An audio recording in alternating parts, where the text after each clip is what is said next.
পৃথিবীতে সবচাইতে মূল্যবান জিনিসটা কি? জীবন, টাকা, সম্পদ, সুখ, পরিবার, সন্তান, মা বাবা, সম্মান। কোনটা সবচাইতে মূল্যবান? সবই দরকার, কিন্তু এই সবকিছু যেটাকে আবর্ত করে নির্ধারিত হয়, সেই মূল্যবান জিনিসটার নাম হচ্ছে সময়। যেটাকে নিয়ে আমরা হেলা করি, যেটা আমরা ভাবি করবো না, সময় তো আছে, কাল করব, পরশু করব, আগামী মাস থেকে শুরু করব। কাল বলে কোনো কথা নেই, আজই করতে হবে। আমরা যখনই কোনো রুটিন করি, সেটা যে কোনো কাজের জন্য হোক, কোনো স্কিলস ডেভেলপমেন্ট হোক, সেটা শরীরটাকে ঠিক রাখার জন্য ব্যায়াম হোক, বা কোনো একটা বিষয়ে নতুন করে কাজ শুরু করা হোক, কালকে করব, কয়েকটা দিন যাক না, একটু মজা করে নিই। তো এরকম একটা ভাবনা আমাদের মধ্যে কাজ করে। দেখেন, পৃথিবীর সবকিছু সময়কে ঘিরে আবর্তিত হয়।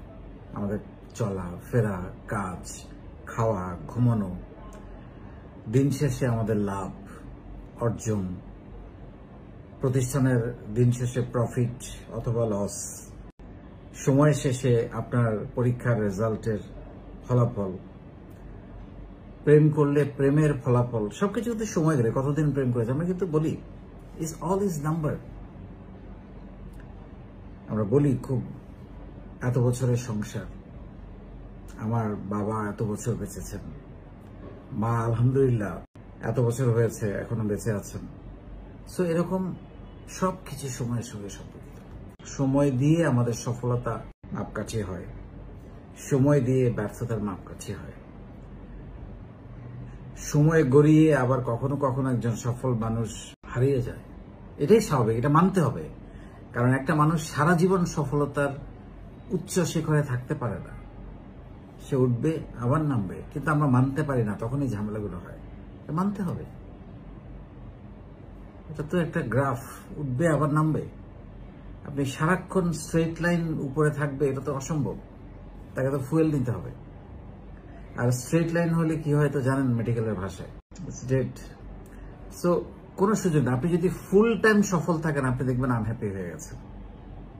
কারণ আপনি অর্জন করার যে এক্সাইটমেন্ট, সেটা আপনি খুঁজে পাবেন না, মানে খুঁজে পাবেন না। আপনি দেখবেন অনেকে মনে করেন টাকা পয়সা হলেই বোধহয় আমি সুখী হবো। আবার যার টাকা আছে সে মনে করে আমার এত টাকার দরকার ছিল না, কিন্তু সুখটা দরকার ছিল, সম্মানটা দরকার ছিল। আমাকে মানুষ ভালো বলে না, সম্মান দেয় না, ভালোবাসে না। তো এক এক ধরনের এক একজনের যেটা নাই সেটা পেতে চাই আমরা। তো সেই জন্য আমাদের সময়টাকে হেলা করা যাবে না। একটা দিনও নষ্ট করার কোনো সুযোগ নেই। প্রতিটা মিনিট, প্রতিটা দিন প্রতিটা মানুষের জন্য খুবই গুরুত্বপূর্ণ। যে সময়টা ব্যবহার করতে পেরেছে, সেই তার সঠিক গন্তব্যে পৌঁছতে পেরেছে। সেটা তার সম্পদ হোক, তার পরিবার হোক, তার সুখ হোক, তার স্বাস্থ্য হোক, সুস্বাস্থ্য হোক, তার বাবা মাকে খুশি করা, সন্তানদের জন্য তার সময় দেয়া, বিনিয়োগ করা। এই যে যেমন ধরেন সন্তান কেন বললাম, আমরা অনেকেই অনেক বড় মানুষ হয়ে যাই, কিন্তু দেখা যায় সন্তানের খোঁজ খবর নেওয়া হচ্ছে না, সে কি করছে। তাকে যে ভ্যালুস গুলো দেয়া বাবা হিসেবে দরকার।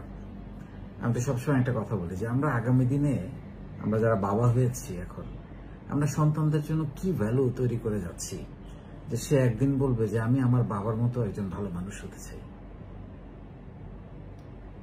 এইটা কিভাবে এসে বলবে? তার মতো মানবিক হতে চাই, পজিটিভ হতে চাই।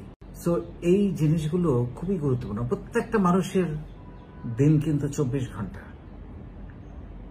প্রতিটা মানুষের জন্য 24 ঘন্টা নির্ধারিত, কারো 1 সেকেন্ডও বেশি নাই। কিন্তু দেখেন, এই 24 ঘন্টাকে কাজে লাগিয়ে, বা এরকম 24 কাজে লাগিয়ে এক একজন মানুষ কোথায় উঠে যাচ্ছে, আবার আরেকজন মানুষ কোথায় পড়ে যাচ্ছে।